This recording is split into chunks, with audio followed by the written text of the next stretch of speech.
복음서에 나타난 예수님의 비유, 오늘은 그 네 번째로 밭에 감추인 보화와 진주 장사 비유, 이 두 가지를 같이 한번 또 우리가 이제 살펴보는 시간을 갖도록 하겠습니다.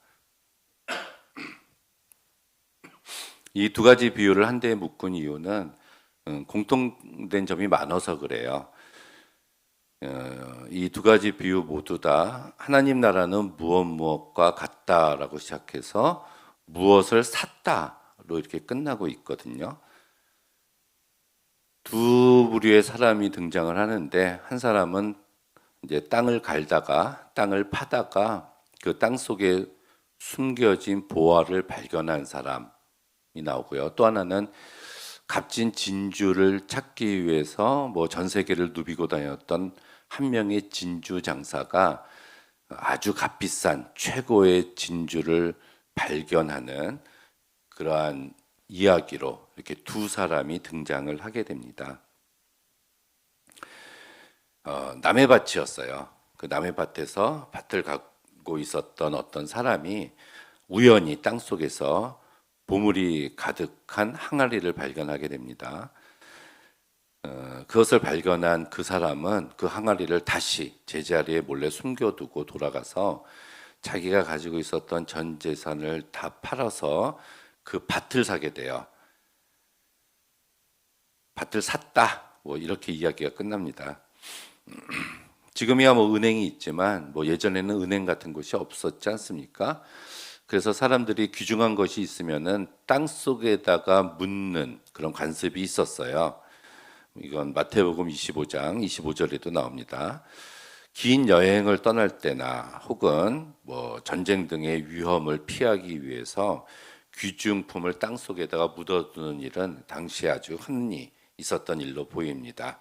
아마도 이 밭의 주인도 그러고 나서 땅 속에다 보물을 묻고 먼 여행을 떠났는데 객사했거나 아니면 전쟁에 나갔다가 전사를 했는지 모르겠지만 아무튼 그 귀중품은 아무도 모르게 땅 속에 묻혀져 있었습니다. 우연히 발견됐다라는 것을 놓고 보면은 시간도 많이 흘렀고요. 또 그 밭의 소유주도 여러 번 바뀌었을 수도 있어요. 아무튼 그가 밭을 갈던 사람이 소유를 팔아서 그 밭을 샀던 것으로 보면은 확실하게 그 밭은 이 사람의 토지가 아니었다는 것은 우리가 알 수가 있겠죠. 자, 여기서 우리는 한 가지 생각해 봐야 될 점이 보물이 있는 곳입니다. 이 말씀 속에서 보물은 높은 산 아니면 깊은 바다 속이 아닌 어떤 의미에서는 평범한 밭에 감추어져 있었어요. 구중 궁궐이나 호화 별장의 금고 속에 숨겨져 있었던 것이 아니었습니다. 이 밭이라는 곳은 어떤 곳이죠? 열심히 갈아서 씨를 뿌리고 생산적인 것을 생산물을 생산해내는, 먹을 것을 생산해내는 우리의 삶과 아주 밀접한 공간이 있는 곳이 이 밭입니다. 삶의 터전이라고 볼 수가 있죠. 근데 그 귀중한 보물이 이 특별할 것이 없는 공간인 밭에 감추어져 있다. 그래서 감추인 보화라고 이야기를 합니다. 자, 이 밭에 있었던 보화가 누구에게 발견이 됐나를 놓고 보면 열심히 그 일한 자에게 발견되어진 보물이라는 것을 또한 알 수가 있네요. 수없이 많은 사람들이 그 밭의 소유주가 되었겠지만 아무도 그 보물을 발견한 사람은 없었습니다. 아마 이 사람은 열심히 최선을 다해서 밭을 갈고 있었기 때문에 그 보물을 발견할 수 있게 된 거지요. 밭 속에, 땅 속에 갖추어져 있었던 보화는 그 밭을 기경하는 자에게 발견될 확률이 가장 높습니다. 그렇다면은 일하는 사람이 발견할 수 있다는 얘기죠. 그렇다면 왕이나 귀족이나 부자가 밭을 갈 일은 없기 때문에 그들이 발견할 수 있는 가능성은 굉장히 희박해집니다. 먹고 살기 위해서 열심히 수고하면서 밭을 가고 있었던 농부에게서 발견됐네요. 그렇다면은 이 천국의 보물이라는 것은 묵묵히 자기 일을 수행하고 있는 자에게 발견될 수 있다는 것을 우리들에게 가르쳐 줍니다. 그 다음에 나오는 이 진주장수요. 좋은 진주를 구하러 다녔던 이 장사꾼이 칠상품의 진주를 발견하고 아주 기뻐하는 이야기입니다. 진주는 성서에서 굉장히 귀하고 값진 것, 거룩한 것을 대표하는 상징물로 표현이 되고 있어요. 잠언 3장 15절에 보면은 지혜는 진주보다 귀하다. 이렇게 이야기를 합니다. 이 진주는 조개의 몸 안에서 생긴 상처를 스스로 치유하는 과정에서 생긴 부산물이죠. 조개의 상처가 크면 클수록 그 상처를 아물게 하려는 노력이 커지고 그러다 보면은 커다란 진주를 조개 안에 품게 되는 신비스러운 보석이에요. 그 시대의 진주는 아주 귀한 보물이었다라고 이야기를 합니다. 그래서 귀족들과 부자들, 왕족들의 신분 과시용으로 쓰였고 로마 황제나 귀족들은 값을 매길 수 없을 정도의 아주 값비싼 귀한 진주를 소유했다는 기록도 나와요. 이 장사꾼도 앞서 밭을 열심히 갈았던 사람과 마찬가지로 열심을 가진 장사꾼이었다는 것을 알 수가 있습니다. 도매상이었어요. 그래서 좋은 진주를 구하기 위해서 전 세계를 샅샅이 뒤지고 다녔을 겁니다. 직접 눈으로 확인해서 사기 위해서 수거하면서 발품을 팔았을 거예요. 어쩌다 우연히 발견된 진주가 아니라는 얘기입니다. 구하러 다니는 장사꾼이었어요. 당시에는 양식 진주가 없고 모두가 천연 진주였어요. 최상급의 진주를 발견한 이 장사꾼은 전 재산, 자기가 가지고 있었던 모든 진주를 팔아서라도 살 만한 가치가 있다고 판단을 했습니다.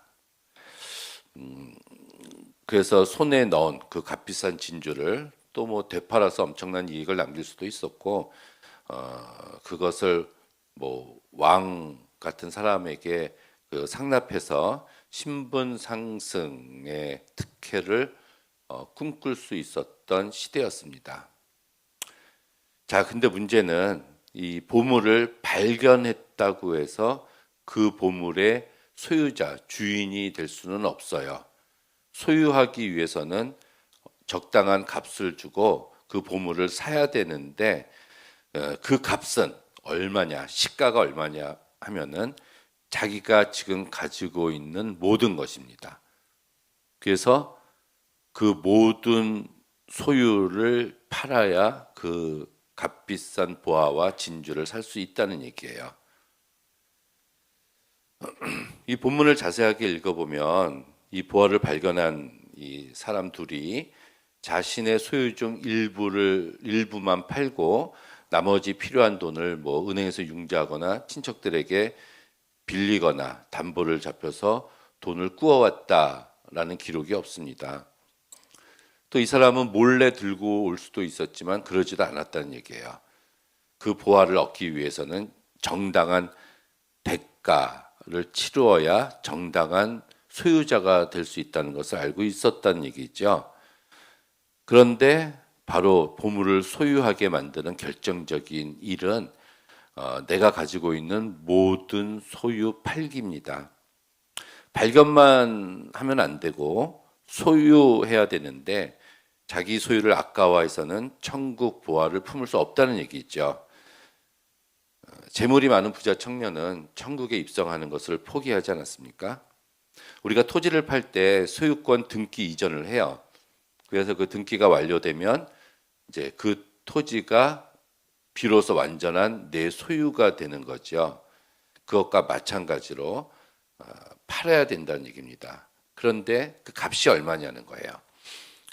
그 보화의 값이 얼마인가? 그 값비싼 진주가 과연 얼마를 하는가라는 얘기인데, 여기서 우리는 시가라는 게 있습니다. 우리가 어떤 물건을 살 때 얼마짜리다라는 이야기를 듣고 그 얼마를 내고 그것이 나의 소유가 되는데, 그래서 그 시가를 주고 사는 것이 합리적인데, 여기서 이 본문에서 비유에서 이야기하고 있는 것은 그냥 내가 가지고 있는 모든 거예요. 내 재산이 100만 원이면 100만 원, 내 재산이 1억이면은 1억이라는 얘기입니다. 모자람이나 남는 것이 없다는 얘기예요. 이게 경제적으로는 아주 말도 안 되는 얘기지만, 세상에선 불가능한 얘기지만 하나님 나라에서는 가능하다는 얘기입니다. 그렇다면 가난한 자는 가난한 대로, 부자는 부자대로 자기가 가지고 있는 모든 소유를 팔기만 하면은 이 보화를 살 수 있다는 건데, 이 보화를 사는 것이 바로 천국을 소유하게 된다라는 얘기네요.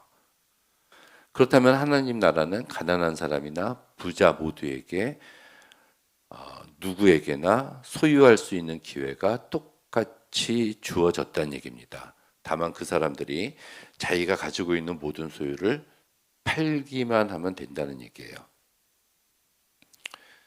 이게 뭐 참 이상한 경제 법칙이죠. 자기가 가지고 있는 소유, 내가 지금 가지고 있는 것을 파는 것을 아까워해서는 천국을 소유할 수 없다는 얘기입니다. 그럼 하나님 나라를 선택할 것인가, 세상을 선택할 것인가, 우리는 결정을 해야 돼요. 세상의 반쯤, 세상 재미의 반쯤, 세상 죄악의 일부 몸과 마음을 담그고는 하나님 나라에 들어갈 수가 없다는 얘기입니다. 자기 소유란 내가 가지고 있는 물질적인 것만을 뜻하고 있지는 않아요. 내가 의지하는 재력, 능력, 배경, 명예일 수 있고요. 온갖 습관, 편견, 고집, 가치관, 스스로 의롭다고 생각하는 종교적 우월주의, 욕구, 충족 위주의 삶, 이 모든 것들을 다 포기합니다. 이 모든 것들을 내어놓아야 비로소 소유가 되는 것이 바로 하나님 나라라는 얘기네요. 자기 소유를 다 판다는 것, 처분한다는 것은 과거와의 단절을 뜻하고 틀에 박힌 삶의 안정을 포기하는 일입니다. 그런데 이 소유를 다 파는 행위는 바로 이 비움에서 시작이 됐죠.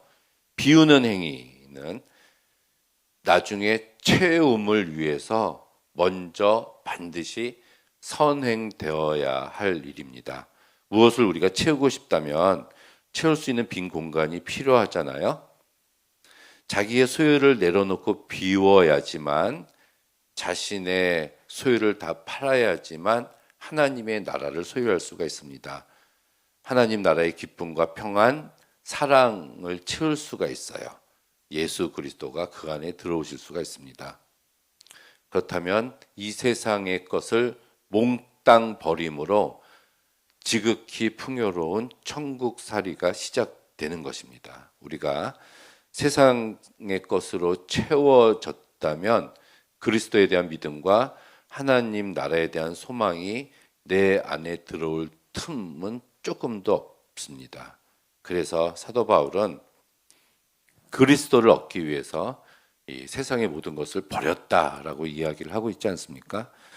그러나 무엇이든지 내게 유익하던 것을 내가 그리스도를 위하여 다 해로 여길 뿐더러 또한 모든 것을 해로 여김은 내 주 그리스도를 아는 지식이 가장 고상함을 인함이라. 내가 그를 위하여 모든 것을 잃어버리고 배설물로 여김은 그리스도를 얻기 위함이다. 이 바울은 하나님 나라를 얻기 위해서 세상에서 얻은 모든 것들을 버린 사람, 자기의 소유를 모두 판 사람이다라고 우리는 볼 수가 있습니다. 자, 그 후에 이 밭을 갈던 사람이나 진주 장사꾼이 그 뒤 어떻게 했는지에 대해서 성서는 침묵을 하고 있어요. 그냥 보물을 잘 간직하게 되었다라는 것으로 끝납니다. 하나님 나라는 그것을 잘 간직하는 사람의 것이다라고 볼 수가 있겠죠. 예수님은 세상의 부귀영화는 하나님의 나라와는 아무런 관계가 없다고 얘기합니다. 오로지 보화와 진주를 내 손 안에 넣고 있는 그 사람의 상황, 처지만 강조를 하고 있어요. 그렇다면 결국 하나님의 말씀, 성서가 우리 예수 그리스도가 노다지 금광이란 얘기고 복음이 가장 진귀한 최상의 진주다라는 것을 알 수가 있습니다. 그러나 사람들은 그 노다지 금광인 이 말씀을 찾아가지 않고 진귀한 세상의 진주인 이 복음이 세상에 있는 줄을 몰라요. 땅 위에 있는 곡식, 풀은 보면서도 그 땅 밑에 어떠한 보물이 숨겨져 있는지는 보지 못합니다. 그러나 그 땅 속에 보물이 있습니다. 하나님 나라는 그 진가를 알아보는 사람에게서 나타나요. 그리고 그런 사람들은 하나님의 나라를 소유하기 위해서 자신의 삶을 내어 던지는 사람들입니다. 은혜와 진리, 사랑과 평화, 그리고 기쁨은 이렇게 하나님의 나라를 소유한 사람들에게 넉넉히 주어지게 되죠. 자기 소유의 모들은 이 물질만이 아니라 다른 온갖 습관이나 편견, 고집도 포함하고 있다고 이야기했지 않습니까? 이 모든 것들을 다 버려야지만 됩니다. 자신을 남김없이 내어놓고 자기 소유를 다 팔아서 보화와 진주를 발견하는 사람이 돼야 돼요. 자신을 세상으로부터 깨끗하게 비워서 그곳에 예수님의 사랑, 천국을 채우는 사람이 되어야 됩니다. 자기 소유를 다 팔아서 천국을 소유한 사람이 되어야겠죠. 자신을 남김없이 내어놓는 사람은 하나님밖에 의지할 수 없습니다. 하나님께 모두 내어 맡기고 살아가는 사람이 바로 믿음의 삶을 사는 사람이에요.